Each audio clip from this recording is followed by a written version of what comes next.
একটি চিতাবাঘ চাঁদকে গ্রাস করছে। চাঁদের উপর আক্রমণ শেষ হলেই নেমে আসবে পৃথিবীর বুকে। তাই পৃথিবীর মানুষ চাঁদের দিকে তাক করে কল্পিত সেই চিতাবাঘকে ভয় দেখানোর চেষ্টা করে। এমনকি আশেপাশের কুকুরদের গায়ে আঘাত করত, যাতে কুকুরের আত্মচিৎকারে ওই চিতাবাঘ ভয় পেয়ে পালিয়ে যায় এবং পৃথিবীতে আর আক্রমণ না হয়। প্রকৃতির স্বাভাবিক নিয়মে হওয়া চন্দ্রগ্রহণ নিয়ে মানুষের মধ্যে রয়েছে এমন অনেক কৌতূহল। তাই আজকের বিষয় চন্দ্রগ্রহণ। আমরা সবাই জানি চাঁদ যেমন পৃথিবীকে কেন্দ্র করে ঘুরে, ঠিক তেমনই পৃথিবী ও সূর্যকে কেন্দ্র করে ঘুরে। এইভাবে একটা সময় চাঁদ, সূর্য ও পৃথিবী ঘুরতে ঘুরতে এক সরল রেখায় চলে আসে। যদিও বহু আগেই প্রমাণিত হয়েছে যে পৃথিবী এবং সূর্য পরস্পরের ভর কেন্দ্রকে কেন্দ্র করে ঘুরে। সূর্যের ভর বেশি হওয়ায় এই কেন্দ্র সূর্যের কেন্দ্রের কাছাকাছি থাকে, যা দেখলে মনে হয় যে পৃথিবী সূর্যকে কেন্দ্র করে ঘুরে। যখন এই সরল রেখায় পৃথিবী, চাঁদ ও সূর্যের মধ্যে আসে, তখন পৃথিবীর ছায়ার জন্য চাঁদে সূর্যের আলো পৌঁছায় না, ফলে চাঁদকে তখন কিছু সময়ের জন্য দেখা যায় না। অর্থাৎ পৃথিবীর পৃষ্ঠের কোনো দর্শকের কাছে চাঁদ আংশিক বা সম্পূর্ণরূপে কিছু সময়ের জন্য অদৃশ্য হয়ে যায়। তখন একে সংক্ষেপে চন্দ্রগ্রহণ বলে। চন্দ্রগ্রহণ ঘিরে নানা দেশে আছে নানা কথা, উপকথা ও গল্প আর কুসংস্কারে নিমজ্জিত। আমাদের মধ্যে কেউ কেউ বলেন এটি অশুভ সংকেত, কেউ বা মনে করেন এই সময় খাওয়া উচিত না। আবার অনেক পরিবারে গর্ভবতী মায়েদের বাইরে বের হতেও নিষেধ করা হয়। এসব বিশ্বাস প্রজন্ম থেকে প্রজন্মান্তরে চলে আসলেও এর নেই কোনো বৈজ্ঞানিক ভিত্তি।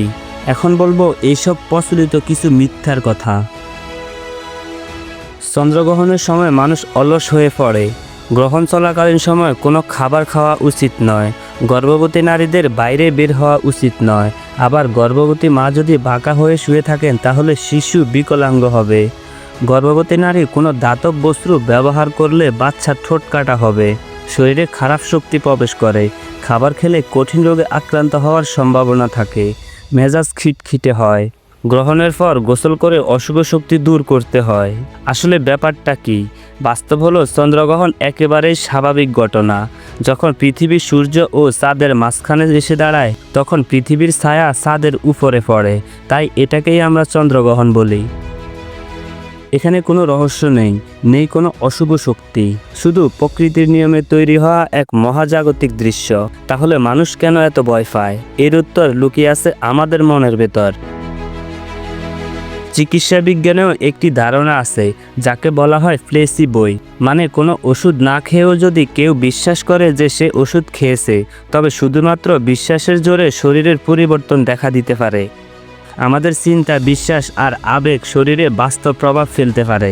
ঠিক তেমনি কেউ যদি মনে করে চন্দ্রগ্রহণ অশুভ, তবে সেই ভয়ের কারণে তার মানসিক চাপ তৈরি হতে পারে, বাড়তে পারে হৃদস্পন্দন। তাই আসলে গ্রহণের কারণে নয়, বরং নিজের বিশ্বাস থেকে তৈরি হয় শারীরিক এবং মানসিক এসব প্রতিক্রিয়া। কুসংস্কারগুলোর পেছনের মূল কারণ অজ্ঞাত আর ভয়। প্রাচীনকালে মানুষ মহাকাশের এই পরিবর্তনগুলোর বৈজ্ঞানিক ব্যাখ্যা জানত না, তাই চন্দ্রগ্রহণকে ভয়ঙ্কর বা অশুভ মনে করত। কিন্তু আজ আমরা জানি চন্দ্রগ্রহণে মানুষের জীবনে, স্বাস্থ্য বা খাবারের উপর কোনো প্রভাব পড়ে না, বরং চন্দ্রগ্রহণ হলো আকাশ দেখার দারুণ এক সুযোগ। এই সময় চাঁদ ধীরে ধীরে লালচে আভায় রূপ নেয়, যাকে বলা হয় ব্লাড মুন।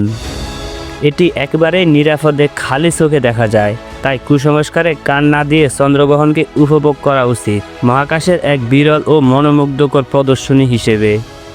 এটি আমাদের মনে করিয়ে দেয় আমরা এক বিশাল মহাবিশ্বের অংশ, যেখানে প্রতিটা ঘটনায় বিজ্ঞান ও সৌন্দর্যের এক আশ্চর্য মেলবন্ধন। তো এই ছিল সূর্যগ্রহণ নিয়ে বাস্তব এবং বৈজ্ঞানিক ইতিহাস। ভিডিওটি কেমন লাগলো তা অবশ্যই কমেন্ট বক্সে জানাবেন।